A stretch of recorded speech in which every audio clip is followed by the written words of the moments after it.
Donc, un bon jeudi à tous. Aujourd'hui, donc, nous sommes jeudi le 20 mai de l'an 2021. Donc, ça me fait plaisir encore une fois d'être avec vous ce soir pour l'enregistrement, pour la présentation de la séance 15 du cours Histoire du progressisme. Donc, on est à l'avant-dernière séance. Donc, ce soir, on va parler de ce qui se passe après la Deuxième Guerre mondiale, un peu de l'UNESCO, un peu de constructivisme radical, les différents mouvements qui se sont affairés, le découragement, la déraison, bref, il se passe pas mal d'affaires entre les années 60 et les années 2000. Donc, on va être un petit peu dans cette zone-là, aller voir qu'est-ce qui s'est passé et quel est le fruit de l'échec du progressisme démontré par les canons de la Seconde Guerre mondiale. Donc, c'est ce qu'on va voir dans l'avant-dernière séance. Et dans la dernière séance, qui est la semaine prochaine, la 16e, donc on va voir tous les nouvelles affaires du 21e siècle, là. L'espèce d'hyper-technologie, on appelle même plus ça du postmodernisme, on appelle ça de l'hyper-modernité. Donc, cette espèce de monde qui s'enfonce dans une déshumanisation de la réalité humaine, vers la robotisation de l'humanité, vers une espèce de monde hyper technologique, avec plein de bonnes affaires dedans, mais en même temps, on peut vraiment douter de tout ça, puisque on ne doute pas des bonnes intentions que les progressistes avaient il y a 2-3 siècles, où ils croyaient amener le monde vers quelque chose de mieux, et finalement, ils ont échoué. Donc, on dirait que l'échec, c'est la seule chose qui est répétitif dans l'histoire de l'humanité. Bon, mais ça, c'est la semaine prochaine. Donc, si vous voulez bien, en rétrospective, la semaine dernière, on a terminé la séance 14 sur des lectures des textes de Julian Huxley, qui était issu de son texte UNESCO, ses buts et sa philosophie. Donc, j'ai voulu vous montrer un peu le caractère quelque peu radical de l'intention de cet homme, un biologiste britannique, frère de Aldous Huxley, mais qui, lui, veut créer cette institution des Nations Unies, qui est l'UNESCO, mais en lui donnant un caractère très contrôlant, très coercitif, et notamment sur les domaines de l'éducation. Donc, c'est cette idée qui est très forte, qui vient de Rousseau, de Jean-Jacques Rousseau, mais qui est que l'État doit s'accaparer de façon unilatérale tout ce qui est le monde de l'éducation et assigner à l'éducation une vision très précise dès le jeune âge. Donc, quand on voit les maternelles à 4 ans au Québec, puis on voit les garderies où on incite les gens, les familles, les femmes à envoyer leurs enfants le plus jeunes possible à la garderie, c'est dans l'idée que les parents sont pas les meilleurs éducateurs, en fait. C'est l'État qui doit éduquer les enfants. Et ici, on rentre dans quelque chose que j'appellerais une forme de moule à gaufres. En d'autres mots, l'État veut formater des individus stylisés selon des raisonnements, selon des idéologies très précises.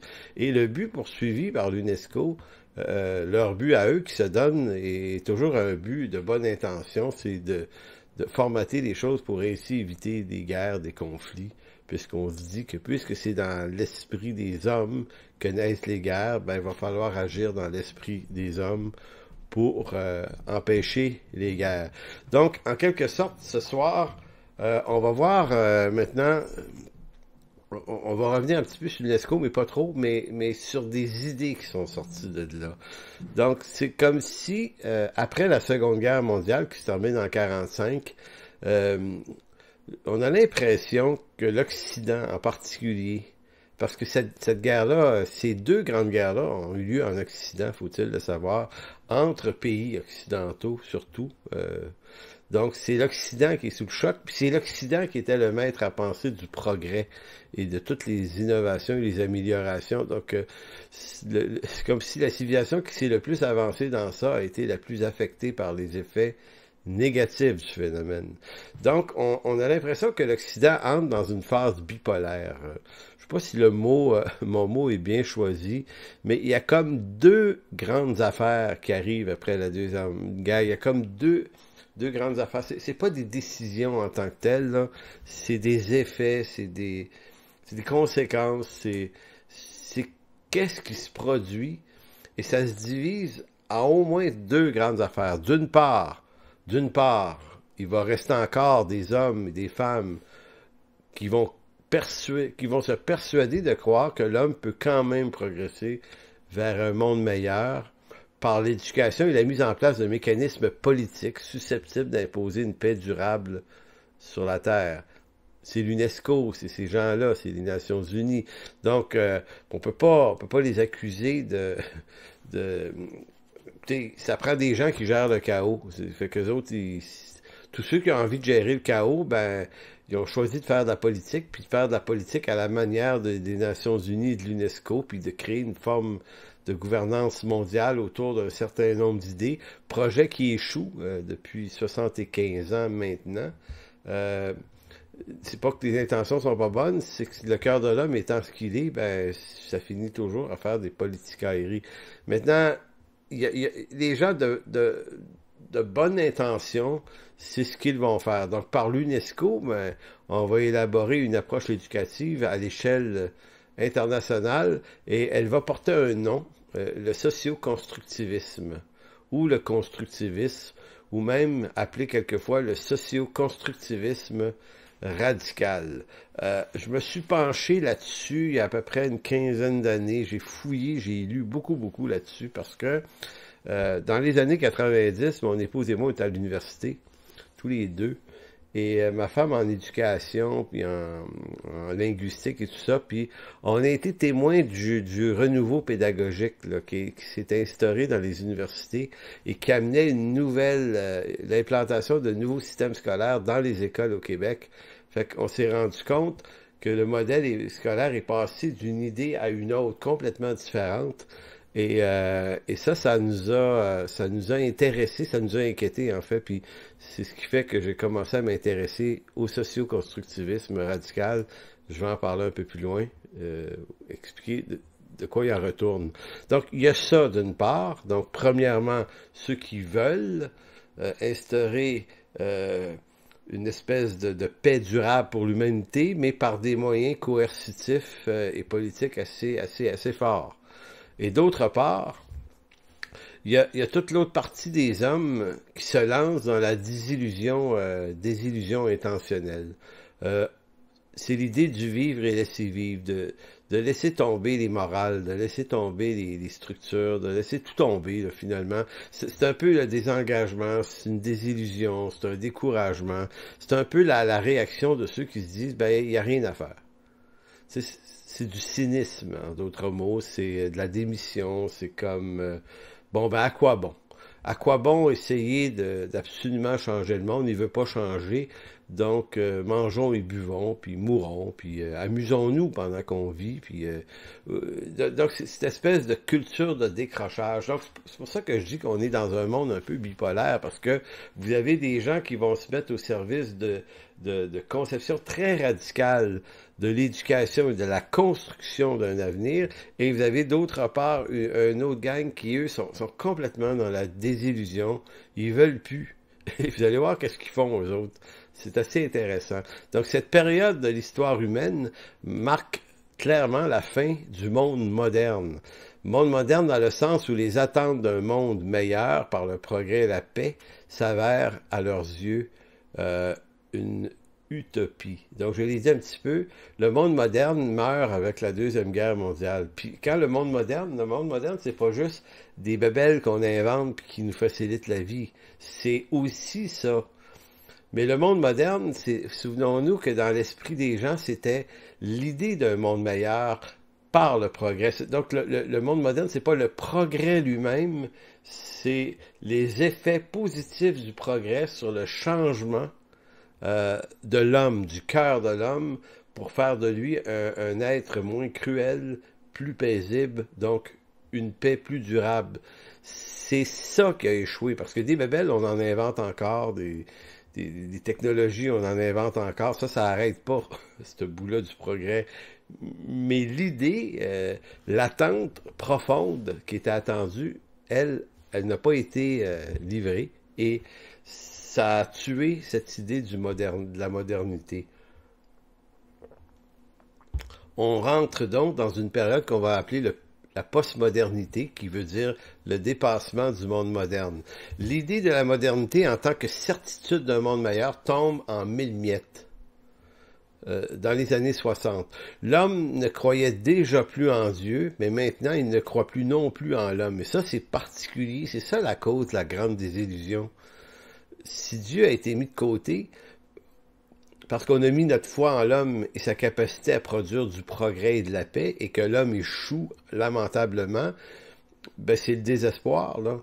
Vers qui on se tourne? Et c'est ça là, qui est tout le problème des années 60-70. Si le secours ne vient ni de Dieu et ni de l'homme, alors c'est le désespoir. Après avoir démissionné de la foi, voilà que l'homme démissionne de la raison. Sa raison démissionne. C'est ça qui est assez tragique dans les années 50, 60, 70.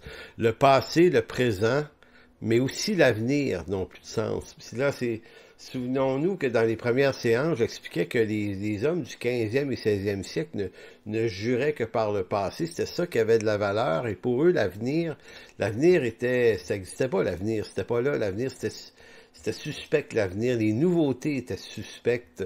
Donc, on aimait se replier sur les fondements d'un passé. Et on a vu que le monde moderne, c'est le dépassement de cette idée-là. Hein. Donc, le monde moderne, c'est le monde qui commence à rêver à l'avenir et à rejeter le passé. À dire le passé, c'est bien correct, là, mais on va mettre ça dans les musées, le passé. Maintenant, on est dans... L'homme va maîtriser son avenir et là, on espère dans un monde futur meilleur. Maintenant, dans les années, le postmoderniste, c'est qu'on ne retourne pas nécessairement au passé. Le présent, ça vaut pas grand-chose parce que c'est des guerres puis c'est des conflits. Et l'avenir, ben, perd son sens. Donc, passé, présent, avenir, ça fonctionne ni un ni l'autre plus. En tout cas, il n'y a rien qui est générateur d'espoir. Donc, un texte que j'ai trouvé très intéressant qui parle de ce passage-là, là, de la modernité vers la postmodernité, je vais vous le lire en continu. C'est très intéressant ce que cette histoire... D'ailleurs, j'oublie son nom, bien que j'ai sa référence en bas de page, là, mais tu vois, peu importe. Il va-t-il dire, c'est la modernité prend véritablement naissance avec les philosophies des Lumières. Elle considérait que l'homme devenait la mesure de toute chose.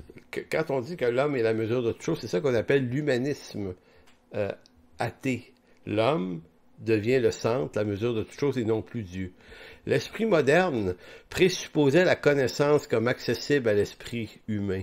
La connaissance était certaine, objective et bonne, et devait obligatoirement mener au progrès. L'homme moderne avait une foi absolue dans ses capacités rationnelles. Par l'observation, l'expérience et la réflexion, chacun croyait pouvoir découvrir la vérité. Le rêve du progrès a été ébranlé par 2 guerres mondiales, par l'Holocauste, par le développement du nationalisme, par la crainte de la destruction nucléaire et la dégradation de l'environnement. La technologie mise en œuvre devient de plus en plus déshumanisante. Peu à peu, l'optimisme de la modernité va céder sa place au désenchantement, à la désillusion. La post-modernité va se présenter à la fois comme un rejet et comme un dépassement de la modernité. C'est en quelque sorte la fin du règne de la raison. La modernité avait fait de la raison la dernière de ses idoles. C'est celle qui devait réussir là où toutes les autres avaient échoué. Quelles étaient les autres? Les croyances dans le cosmos, religion, tradition, patrie, bref. Celles qui devaient réussir à unifier le savoir ont toutes échoué. Mais maintenant, c'est la raison qui échoue. Son échec signe la fin des idoles et l'entrée dans une ère nouvelle appelée postmodernité. Cet échec remet également en question la notion même de progrès. Vous voyez, là, c'est assez bien dit. Ce qui nous amène dans une société de relativisme. Le relativisme, qu'est-ce que c'est aujourd'hui? Ça signifie que, puisqu'on ne peut pas trouver la vérité, puisqu'il n'existe pas de vérité absolue, parce qu'à partir du moment où on met Dieu hors de nos vies, ben, on quitte la zone de l'absolu. Donc, qu'est-ce qu'on fait? Dans un monde désillusionné, ben, on fait la promotion d'une idée qui est à chacun sa vérité. C'est ça le relativisme, à chacun sa vérité. Cette expression caractérise parfaitement la postmodernité. Le relativisme découle de la fin des idoles, de l'absence du principe unificateur du savoir. Puisque la connaissance n'est pas elle non plus certaine, objective et bonne, chacun est renvoyé à lui-même pour déterminer ce qui est vrai, ce qui lui semble bon. La vérité est maintenant une affaire subjective. Il s'agit de ce qui a un sens pour moi. Donc, c'est ça le monde postmoderne. On n'est plus dans un univers collectif, on est dans un univers individualiste. Donc, c'est la raison qui fait que le concept des droits individuels prend autant de place. Et d'ailleurs, c'est un peu une faillite que les chrétiens se saisissent de cette idée-là en ce moment. On va parler de mes droits individuels à cause d'un vaccin ou à cause d'un masque. On brime mes droits individuels, mes libertés individuelles. Droits et libertés individuelles sont des idoles du postmodernisme. C'est pas des trucs bibliques, là. Ça n'a rien à voir avec l'écriture, ces idées-là. Mais quand on connaît pas bien l'écriture puis qu'on se donne pas une solide théologie comme référence dans notre marche avec Dieu, ben, on réalise pas qu'on ramasse des idées, des idoles de ce monde, on les intègre en nos vies, puis là, ben, on proteste contre un masque, contre au nom que mes droits individuels sont brimés. Les gens de ce monde vont avoir cette attitude-là parce qu'ils sont des post-modernes. C'est implanté dans leur esprit, ils ont juste ça à penser. Mais nous, les croyants, notre espoir n'est pas dans ce type d'idole-là. Même si c'est intéressant d'en avoir des droits individuels, je ne suis pas en train de dire que c'est pas bon. Je suis en train de dire que notre foi, notre marche avec Dieu, notre vie ne s'appuie pas, premièrement et principalement, sur ce type de valeurs-là, qui sont des valeurs relativistes. Relativiste qui appartient à un monde humaniste et athée. Donc, c'est toujours surprenant. Pour moi, c'est même choquant d'entendre des croyants être dans ce type de revendication-là. C'est comme si je me disais, OK, le problème, il est de nature théologique. Il est de nature théologique. On ne comprend pas ce que nous dit l'Écriture et on fait des amalgames douteux avec des philosophies de ce monde. L'hyper-individualité. L'humanisme qui allait de pair avec la modernité a déjà plus qu'amorcé le phénomène de l'individualisation. Avec la fin du règne de la raison, le relativisme et la méfiance à l'égard de l'autorité, avec la nécessité de se déterminer uniquement par soi-même, par ses droits et par ses libertés. Le phénomène s'accentue encore. On peut alors parler d'hyper-individualisme. L'hyper-individualisme met notamment en avant l'importance de l'expérience personnelle et fait la part aux beaux sentiments. Je sens, donc je suis. Donc c'est comme si ma vie tourne autour de mon ressenti. Suis-je un homme? Suis-je une femme? Ça n'a rien à voir avec mon état biologique, ça a rapport à je me sens comment, au fait. Donc, on abandonne la raison. C'est raisonnablement, j'ai un corps d'homme, je suis forcément un homme. C'est biologiquement juste et c'est scientifiquement juste aussi. Donc, la raison ne pourrait qu'adopter cette prise de conscience, mais dans un monde post-moderne, la raison a foutu le camp, même la raison a foutu le camp. Donc, on est capable d'aller à contresens de la raison et de la science au nom d'une pseudo-science. Donc, je suis ce que je ressens, et si je me ressens plus que mon corps me donne pas l'expérience de mon sentiment, ben je vais le changer. Et puis, n'est vrai que ce que je sens. Fait que, voyez-vous, donc c'est ça qu'on parle, c'est ça que j'appelle le monde actuel, un monde de l'absurdisme. On accepte l'absurdisme. Et attention, là, je sais que les chrétiens vont dire, ouais, le monde.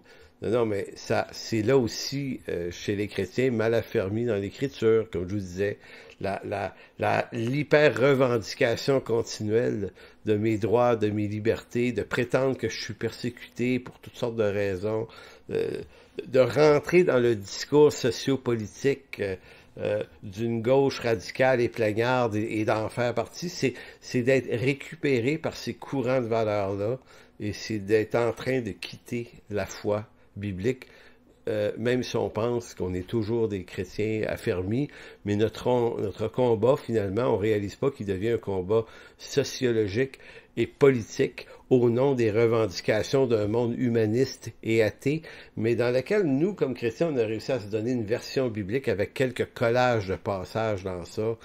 Donc, c'est comme l'amour à tout prix, le non-jugement à tout prix, mais ça, c'est des valeurs mondaines.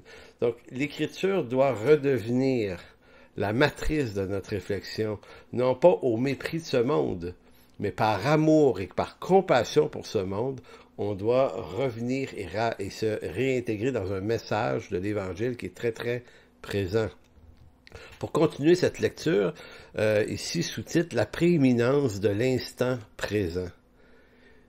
Le monde postmoderne, c'est le monde du ici et du maintenant. Puisque le passé est définitivement révolu, puisque la possibilité même du progrès pour l'avenir n'a plus de fondement, et même que l'avenir n'a rien de bon à proposer, c'est au présent qu'il faut croire, c'est le présent qu'on doit vivre. Alors que sous le règne de la raison, l'optimisme et un certain enthousiasme étaient de mise, la postmodernité voit l'apparition d'un nouvel état d'esprit. L'optimisme cède peu à peu la place au scepticisme, au pessimisme, voire au cynisme et à la désespérance. C'est pas drôle.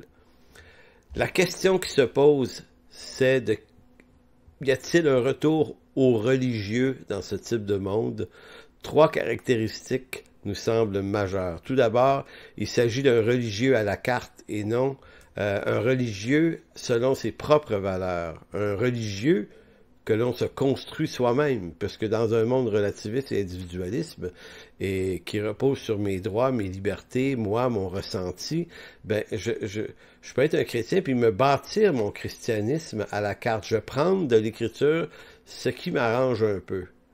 Je vais me provoquer, me produire ma propre théologie, en quelque sorte. Ensuite, il s'agit également d'un religieux qui rejette la raison pour faire un saut dans l'irrationnel.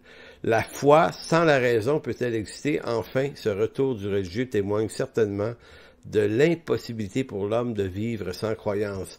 Donc, ce qu'ont remarqué les sociologues et les anthropologues dans les années 60-70, c'est que il y a un certain retour aux religieux. Le christianisme évangélique va en profiter beaucoup de ça, mais les sectes religieuses vont se multiplier à l'infini. Ça va être assez phénoménal. Mais il y a également le discours du religieux pour soi. Je me fais mon Dieu à mon goût et c'est mes convictions personnelles. Je veux pas être jugé là-dessus. Certains vont prendre des bouts de l'islam, des bouts du christianisme. C'est un monde où le pluralisme religieux qu'on a vu il y a quelques semaines là, trouve sa niche. Le pluralisme religieux, c'est le respect de tout ce que tu as envie de croire. Si ça t'intéresse de croire ça, c'est ton affaire, crois-le. Donc, c'est un fondement pour le pluralisme religieux et à toutes les dérives. Mais c'est également, l'auteur fait remarquer ça, puis on va en parler un petit peu tout à l'heure, c'est également pour certains, dans le christianisme notamment, une foi sans la raison. Donc, c'est l'idée de l'abandon de toute forme de raison. C'est tout l'angle hyper charismatique. Là. Je parle pas charismatique, peut être très bon fondement, mais l'hyper-charismatisme où on est dans un christianisme où c'est pas la raison, puis la raison est extrêmement importante parce qu'elle ne s'oppose pas à la foi, mais ici on décroche de la raison, puis on rentre dans une approche biblique où on interprète tout comme on le sent. Et ça s'est entendu encore énormément cette année. Je trouve que la COVID-19, là, que le dos large, en fin de compte, là, a fait ressortir beaucoup d'anormalité dans nos églises et dans notre foi et dans notre façon de voir l'Écriture. Donc, Je termine sur ce premier point-là aujourd'hui. C'était cette lecture de cet auteur dont malheureusement j'ai pas le nom, je le répète encore, je trouve ça plate de ne pas avoir son nom, mais qui montre un peu toute la faillite, la faillite du modernisme et qu'est-ce que c'est que le postmodernisme. C'est ce qu'on vient d'expliquer. Donc, je vous disais tout à l'heure qu'on est dans un monde bipolaire et que deux grandes réactions se sont dessinées dans les années 60. D'une part, les hyper-responsables qui veulent encore sauver le monde puis qui vont créer des institutions politiques pour le faire, telles que l'UNESCO, et de l'autre côté, ceux qui vont complètement décrocher, se désengager ensuite. Donc, deux réactions qui sont radicalement différentes. Commençons par la première. L'UNESCO va s'intéresser à l'éducation, on l'a déjà dit, va vouloir créer des concepts d'éducation. Et parmi ceux-là, où un des principaux va être de concevoir l'idée est simple. Puisque les guerres naissent dans l'esprit des hommes, il faut reformater l'esprit des hommes dès le plus jeune âge de l'enfance pour être capable de l'amener à avoir, c'est pour ça que c'est un moule à gaufre, là. On veut faire tous des enfants pareils, des petits Chinois, des petits Russes, des petits Américains, Québécois, Français, Belges, Africains. On veut les amener à être formatés pareil, parce qu'on se dit, l'unité va être forcée dans les mêmes croyances. Donc pour ça, il faut abattre des croyances locales, des croyances traditionnelles qu'ils ont. Donc comment on peut faire ça? Ben, plutôt que d'être contre leur religion traditionnelle ou leur croyance traditionnelle, on va par l'école subtilement glisser, si on veut, du matériel nouveau dans leur esprit. Mais pour ça, il faut qu'on les ait le plus jeunes possible. En d'autres mots, à l'âge où les parents pourraient commencer à avoir de l'influence, parce que les parents sont des vecteurs de culture, hein? Les parents, ça passe à leurs enfants leurs croyances, leurs convictions religieuses s'il y en a, morales s'il y en a. Maintenant, l'État et l'UNESCO et cette reformatation de l'éducation se dit, faut être capable d'avoir les enfants très jeunes, comme si pour faire en sorte que les parents n'aient pas le temps d'imposer leur culture et leurs croyances à leurs enfants et que ce soit le système scolaire de l'État qui le fasse. C'est une forme de néo-communisme déguisé, en quelque sorte. Donc, dans un rapport de l'UNESCO qui date de 1991, là, ça, on parle d'il y a 30 ans, mais c'est pas loin, ça, il y a 30 ans. 1991, c'est une quarantaine d'années après Julian Huxley, là, environ. Donc, vous voyez, quel est le trajet que l'UNESCO a fait pendant ces 40 ans-là environ? Eh bien, voyons. Donc, dans son rapport commandé en 91, il est dit « L'UNESCO prévient que pour atteindre la modification des valeurs, nous devons accepter de passer par une étape due à la durée qu'exige la maîtrise du changement des valeurs et une supposée éclipse de la moralité et de l'éducation morale, car il faut atteindre l'interculturalisme qui, comme l'explique ce rapport de l'OCDE, vise un objectif ambitieux, la formation d'une identité culturelle mondiale.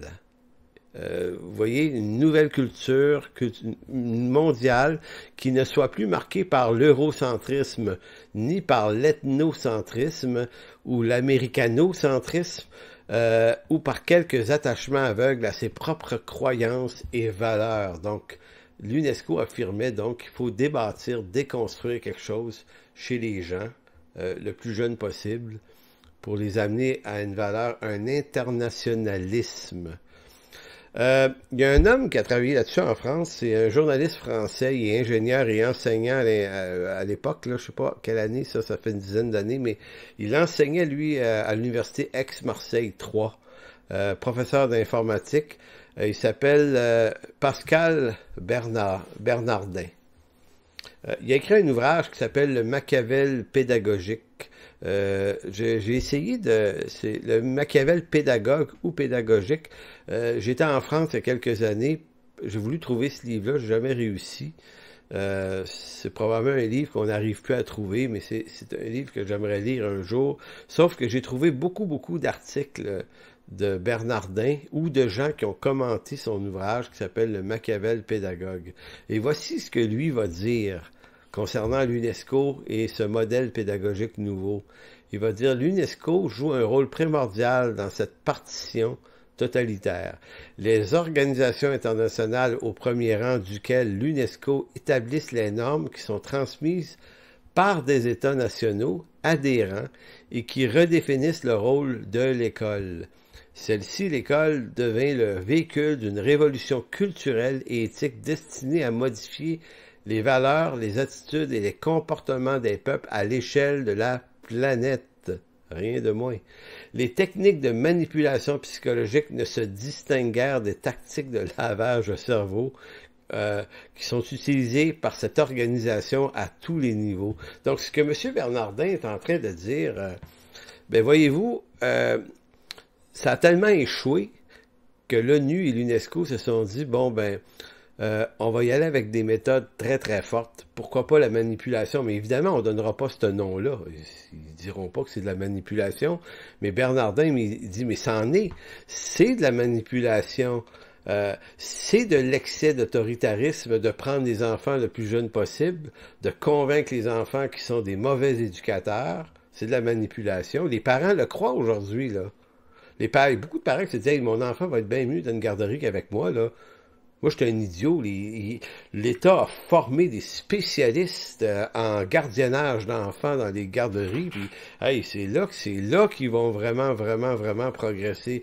Donc, on a réussi à rentrer ça dans la tête des gens. J'en ai entendu dans mon entourage. Moi, ça me fait tomber en bas de ma chaise d'entendre une affaire de même, de te faire dire que tu es un incompétent que tes enfants, là. Je sais que des parents le sont parce qu'ils sont désengagés d'une structure d'éducation sérieuse, mais néanmoins, il y a ici là l'espèce de manipulation qui a été structurée puis organisée pour faire arriver ce genre de choses-là. Et ensuite, un coup qu'on a nos enfants, on dit, ben nous, on va les formater. Donc, on ne parle pas ici de manipulation qui viennent dans un avenir, là. On n'est pas dans un avenir. Ça fait partie du passé. C'est entré dans nos écoles depuis 30-40 ans, mais encore plus depuis les années 2008, 2009, 2010. Je répète, c'est mon dada. Éthique et culture religieuse, ce n'est que une des pointes de l'iceberg la plus évidente de ce type de manipulation. Au Québec, le processus est déjà en marche depuis un bon bout de temps. Je le disais, dans les années 2000, ça s'est implanté. On a appelé ça réforme scolaire ou renouveau pédagogique, ce qui veut dire la même chose. Mais derrière ces mots-là, qui sonnent bien, il y avait une intention. Donc, et l'intention, une des grandes intentions, c'est le socio-constructivisme dont j'ai parlé un peu plus tôt. Alors, qu'est-ce que c'est que cette affaire-là? Le socio-constructivisme s'intéresse au commun des apprentissages au sein d'une classe. L'accent est placé sur l'apprenant plutôt que sur l'appreneur. Donc, c'est plus le professeur qui passe de l'instruction. Le professeur devient l'instructeur, un passeur d'idées. C'est l'apprenant, l'élève qui est au cœur de toute l'affaire. Vous allez dire, ouais, c'est un peu normal, mais attention, ça dépend comment on le voit. L'élève est le moteur de ses propres apprentissages qu'il construit au gré de ses expérimentations. En effet, suite à ses interactions avec l'environnement, il met en œuvre ses idées et invente ses propres solutions. Il construit ainsi ses propres concepts face aux problèmes auxquels il est confronté. Ça, c'est un texte qui vient de Frédéric Olivier et Marc Clos, qui sont du département des sciences de la motricité de l'Université de Liège. Des textes comme ça, j'en ai plein. J'en ai éliminé plusieurs parce que j'en avais trop. Ça aurait été un petit peu trop lourd.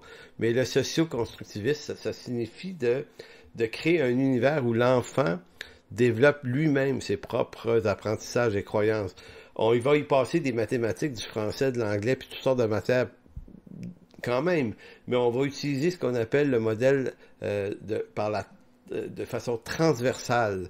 Donc, on va incorporer à la géographie et à l'histoire, j'ai vu ça dans des livres, des questions d'ordre sexuel. Donc, en voulant questionner l'histoire sur un peuple et sa pratique sexuelle, on va en profiter pour passer un certain nombre d'idées qui sont très de la gauche libérale.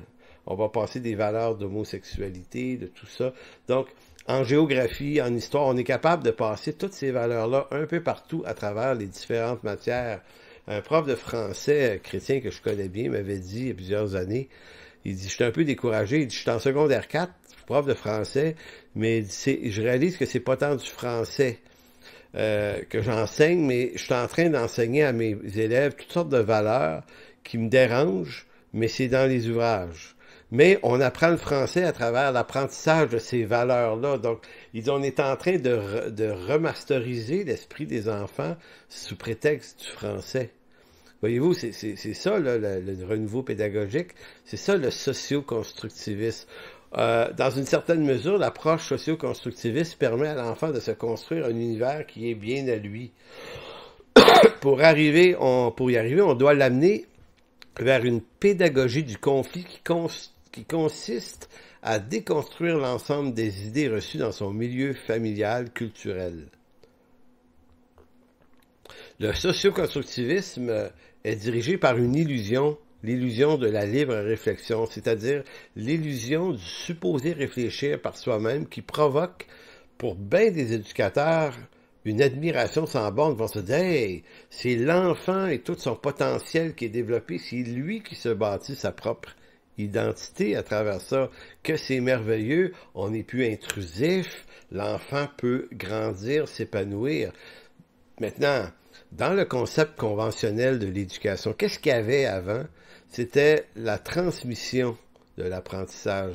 C'est-à-dire que c'était l'enfant devait, à l'école, être instruit dans les valeurs éthiques et morales du milieu, de la famille. En d'autres mots, il y avait continuité entre les valeurs familiales et ce qu'on apprenait à l'école. Donc, on cassait pas, si on veut, ce rythme-là.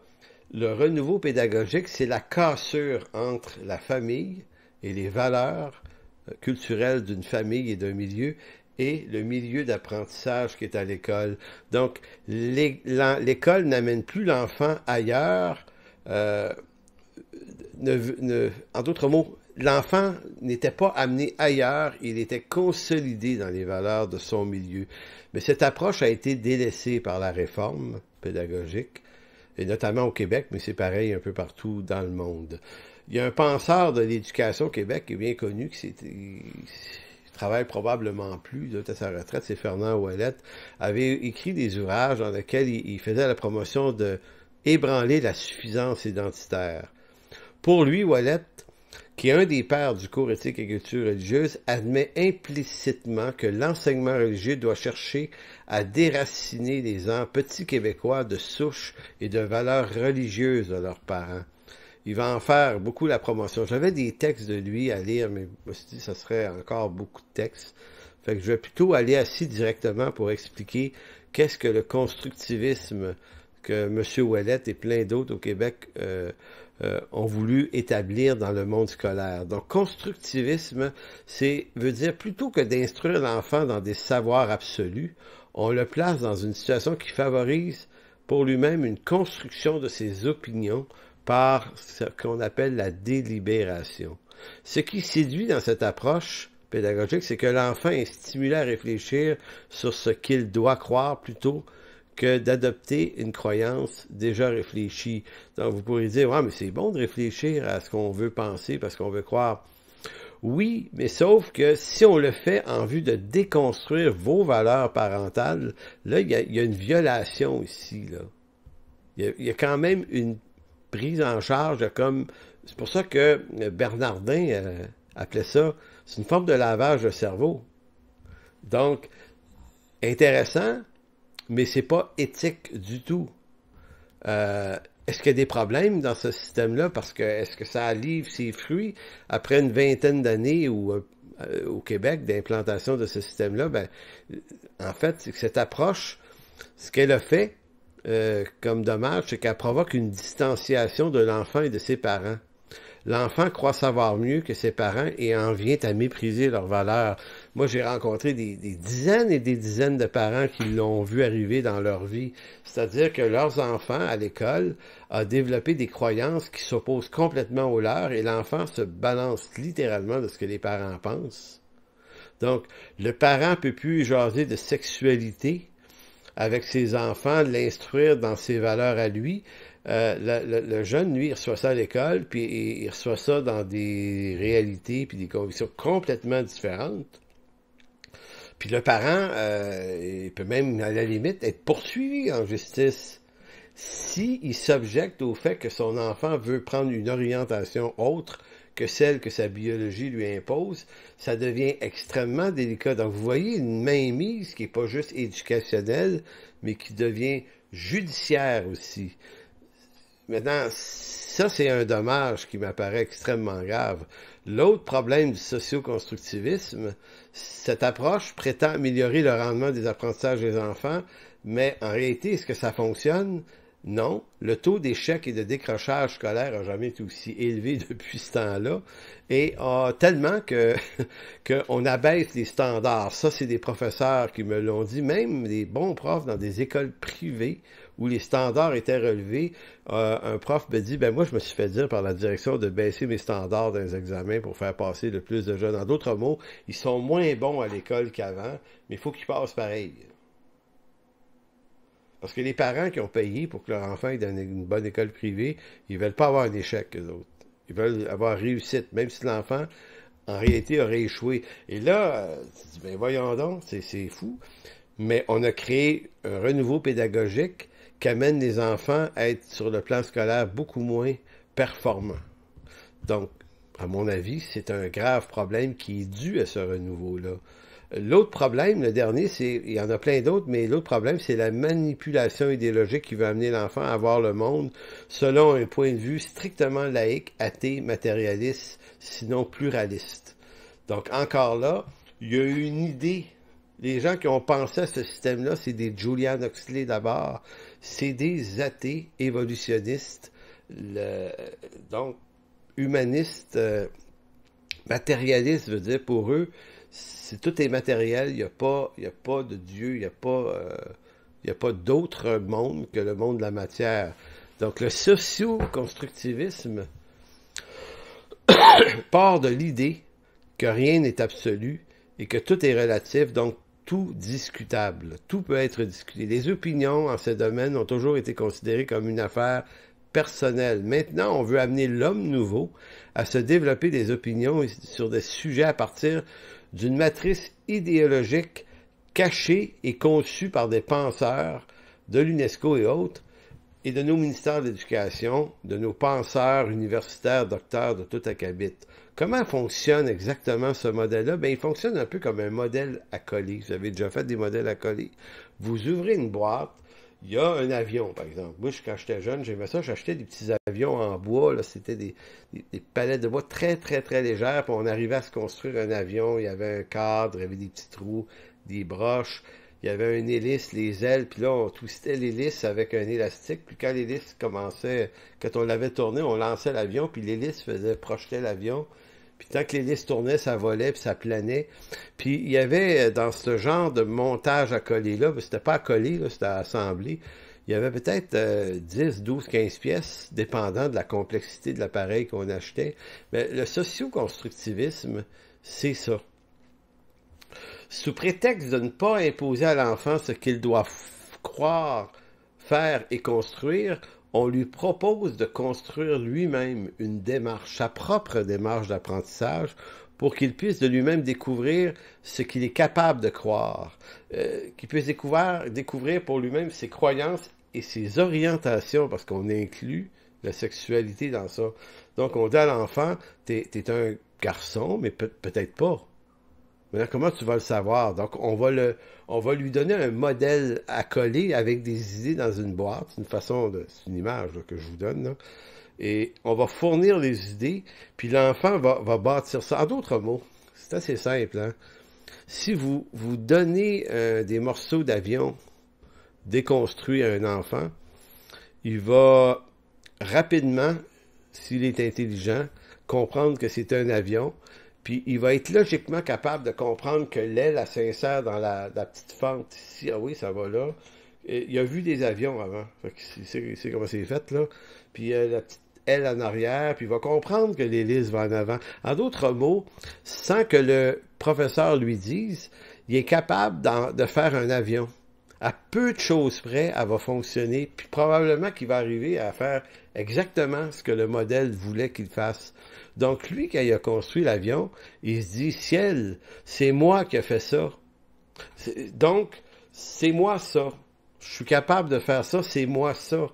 Maintenant, si vous prenez ce modèle-là, puis vous l'amenez dans la morale, dans la sexualité, dans plein d'autres idées, comprenez l'image, c'est comme si l'école fournissait à l'enfant des objets de réflexion, puis elle lui disait, fais-toi un montage avec ça. Donc l'enfant se bâtit quelque chose lui-même, et au bout de l'exercice, ce qui est fort là-dedans, c'est que l'enfant croit que ce qu'il a construit, c'est ça qu'il est. Voici mon identité, à plusieurs égards sexuels y compris. Donc l'enfant, lui, se convainc d'être ça.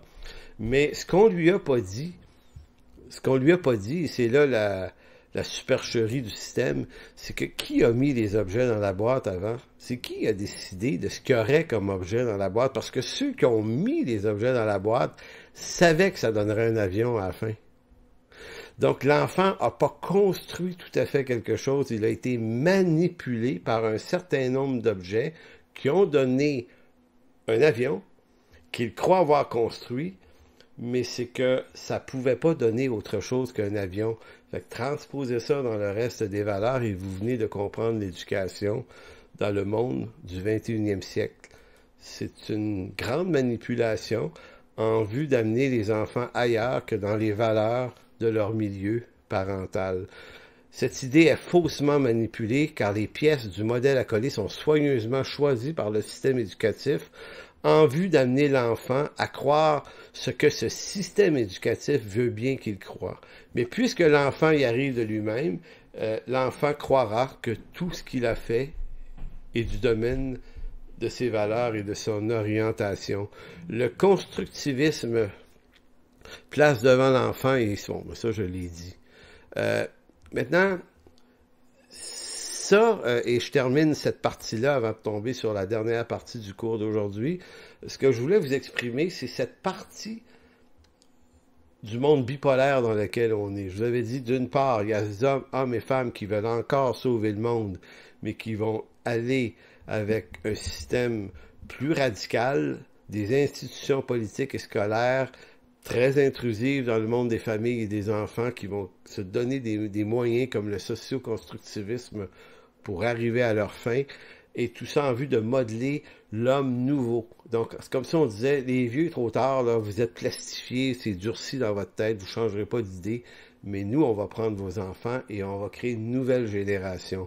Maintenant, ça, c'est déjà commencé depuis 15-20 ans, et on ne peut pas dire que ça marche. On est dans un monde désordonné sur le plan des familles, plus que jamais. Tu sais, la hausse des cas de signalement de DPJ a pu finir, puis les drames familiaux sont peut-être la pointe de l'iceberg d'un système d'éducation qui échoue en voulant se servir de fausseté puis de manipulation. Je termine. J'en viens maintenant à la deuxième réaction bipolaire. Je vous avais dit, il y a les hyper responsables qui veulent réussir quand même et il y a les autres qui ont décroché. Donc, comme je dis, diverses réactions marquent l'échec du progrès en Occident après la Deuxième Guerre mondiale, et cette autre réaction est le désengagement et l'abandon, la démission. Pourquoi? Parce qu'on n'y croit plus. On ne croit plus au progrès, et pour certains, c'est même pas la peine d'essayer. On va appeler ce modèle-là, cette affaire-là, on va appeler ça la contre-culture des années 60. Vous allez trouver beaucoup d'articles sur Internet, il y en a plein. La contre-culture. Qu'est-ce que c'est ça, la contre-culture? C'est une réaction de révolte contre la culture sociale, économique, politique, religieuse qui domine l'Occident depuis la Révolution française ou Révolution industrielle. C'est une révolte contre l'idée du progrès, en fin de compte. Parce que le progrès, ça a été la promotion de tous les progrès scientifiques, techniques, religieux, politiques, ça découle de la Révolution française et la Révolution industrielle qui a été propulser le progrès dans des inventions techniques, là. Ça, là, ça a créé une nouvelle bourgeoisie, cette gang-là. Ça a créé des nouvelles sortes de politiciens. Ça a créé le capitalisme. Ça a créé le fait qu'on puisse aller voter dans des élections libres, donc la démocratie. Ça a créé un nouveau monde, un nouvel ordre mondial très, très différent de celui d'avant la Révolution française. Maintenant, ce nouvel ordre mondial qui avait 2 siècles, dans les années 1960, a échoué et est né ce mouvement contre-culture, qui n'est pas un mouvement organisé. Il n'y a personne qui l'a lancé officiellement. C'est une réaction aux États-Unis beaucoup, en Angleterre, en France, dans les pays industrialisés surtout, où on a pu constater l'échec du progrès à cause des guerres, ben on démissionne. Et la contre-culture, c'est qu'on se révolte contre les institutions qui datent depuis depuis la Révolution française. Donc, finalement, ce modèle qui devait nous amener à quelque chose de bon a échoué. Souvenons-nous que ces révolutions avaient renversé l'ordre du monde au 18e siècle, l'ordre du monde avant eux, par des innovations politiques, scientifiques, techniques, philosophiques, religieuses. La nouvelle bourgeoisie capitaliste domine maintenant le monde depuis ce temps, mais elle vient de montrer son incapacité à faire de ce monde un monde meilleur. Tout ce que l'on veut maintenant, ça c'est les gens de la contre-culture, tout ce qu'on veut maintenant, on veut ça différent de ce que vous nous servez depuis des siècles. On est contre la culture moderne. Et là ça s'affiche de façon très évidente, pour ne pas dire violente. Il y a des manifestations, il y a toute cette histoire de Paris, en Paris 68, là, tu sais, les étudiants qui sortent des universités puis qui protestent. Puis aux États-Unis, vous en avez une gang qui font du piquetage contre la guerre du Vietnam. Là, c'est du monde qui sont, moi, utiliser le mot, qui sont écœurés des salades qu'on leur vend, là. C'est comme s'ils disaient, arrêtez, là. Arrêtez de vous rire de nous. Ça fonctionne pas. Donc, il y a toutes sortes de réactions. Commençons par une qui peut être intéressante. Même si Dieu n'était plus le référent fondamental du monde occidental depuis la Révolution française, bon, beaucoup de croyants, mais ça s'était éteint tranquillement, le mouvement de contre-culture pousse des millions de personnes en Occident à retourner dans les églises, mais surtout dans de nouvelles églises. Le monde évangélique va avoir un essor fantastique parce que les gens veulent, beaucoup, pas tous, mais beaucoup de monde décide de revenir à la foi. C'est une avenue devant le désespoir, ça. On veut bien de Dieu, mais attention, on ne veut plus un Dieu suivant un ancien ou un vieil esthétisme. L'Église catholique en a pas profité du retour. Elle a perdu beaucoup dans ça. Pourquoi? Parce que l'Église catholique, au regard de l'homme du 20e siècle, ça appartient au Moyen Âge. C'est encore les buildings du Moyen Âge. C'est encore l'esthétisme de la chose. C'est encore les prêtres vêtus avec des trucs sacerdotaux. C'est toute cette pratique qui est du Moyen Âge. Elle peut pas être passée à des gens des années 60 qui vivent dans la contre-culture. Pour eux, non. Si j'ai foi en Dieu, je peux pas retourner là. Je veux quelque chose qui est contre ça, mais qui est dans la foi en même temps. Et le monde évangélique, notamment dans les pays francophones, parce que aux États-Unis, c'était quand même bien développé, faut-il le dire, mais au Québec, notamment, on l'a vu, puis en France, je pense que c'est pas mal la même chose. Beaucoup de conversions dans les années 60, 70. Les églises chrétiennes évangéliques affichent un visuel très différent. On a des guitares, des pianos, puis de la batterie. Bon, on chante, puis on a du fun, puis c'est pas le silence absolu avant de rentrer. Il n'y a pas d'odeur d'encens, il n'y a pas d'eau bénite à la porte, il n'y a rien de ça. Et donc, c'est une foi qui est simplifiée, mais peut-être plus à côté sur l'écriture, ce qui va faire l'affaire de beaucoup de gens. Donc, on revient à quelque chose qui est très, très absolu. Donc, les années 60, 70 et une partie des années 80 vont profiter de la désillusion et du désarroi beaucoup reviennent à la foi. Contre-culture, qu'est-ce que ça veut dire exactement? La contre-culture désigne un ensemble de manifestations culturelles. Écoutez bien, la contre-culture désigne un ensemble de manifestations culturelles, d'attitudes, de valeurs, de normes qui s'opposent à la culture dominante et qui la rejettent. Cette idée-là a été lancée en 1969 par le sociologue bien connu Theodore Roszak. Parce que personne n'a inventé le mot tout seul comme ça en disant on va faire de la contre-culture. C'est un effet d'ensemble. Les gens se parlent pas, mais d'un pays à l'autre, il y a des gens qui rejettent la culture. Et c'est pour ça que Roszak a dit c'est de la contre-culture, ça. Dans les années 70, la contre-culture réveille un des groupes contestataires. Elle réveille des groupes contestataires qui s'opposent à tout. Au capitalisme, ils s'opposent à la guerre, ils s'opposent à la bourgeoisie, aux riches, ils s'opposent au puritanisme sexuel, ils se révoltent contre l'autorité sous toutes ses formes. Donc, on entre dans un monde délicat. Parce que ce qui formait la solidité d'un État avant, c'était l'unité de ses membres, c'était l'unité organique.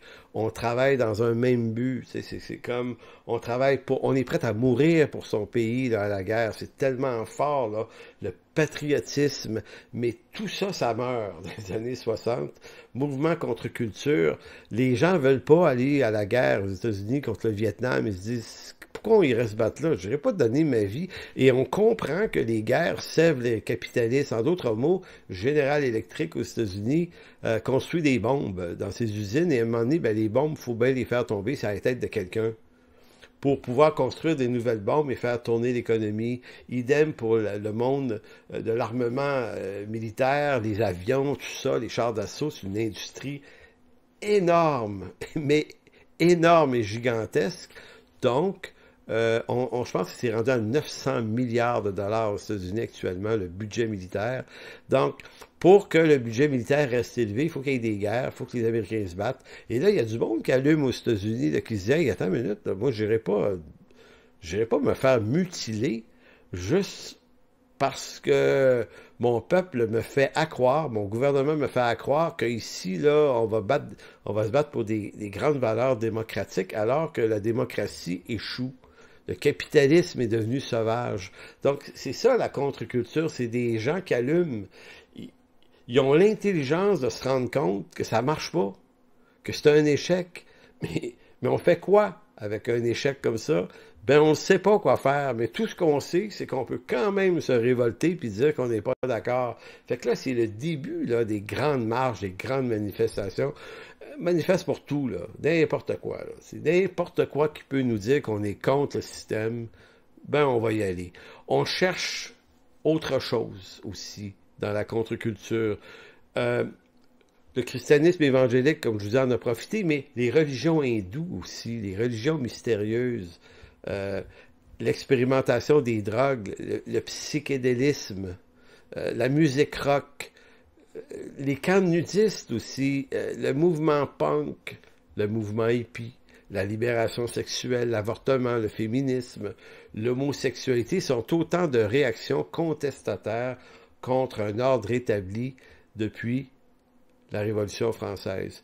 Parce que la Révolution française, c'est pas qu'elle voulait plus de Dieu, c'est qu'elle voulait plus unir. C'est pas tellement Dieu qu'elle rejetait, c'est l'Église institutionnelle et dominante.